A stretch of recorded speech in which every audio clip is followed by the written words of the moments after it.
23 years old ako ngayon, 4 na taon ako sa pagnenegosyo, 2 beses na ako nag-back to zero at sa pangatlong business ko, na-feature ako finally sa Philippine Star.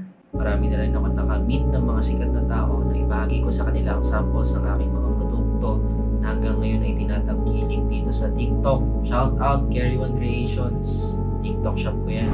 So if there's one thing that I would like to share to my fellow entrepreneur, lalo na yung mga nag-i-start pa lang, kung halimbawa nasa point ka ngayon na meron ka nakikitang certain amount sa bank account mo, na stable na siya doon and lumalago, you have to find a way to reinvest it in the business 100%.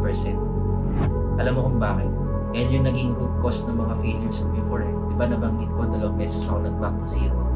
Nakakita ako ng pera sa bank account ko na lumalago. Hindi ko siya nahanapan ng way para ibalik sa business. And in the end, lumaki yung ulo ko dahil araw-araw ko nakikita yun. Malaki yung nasa bank account ko. Nag-inflate ako ng lifestyle and kaboom! Somehow I'm broke and I'm back to zero.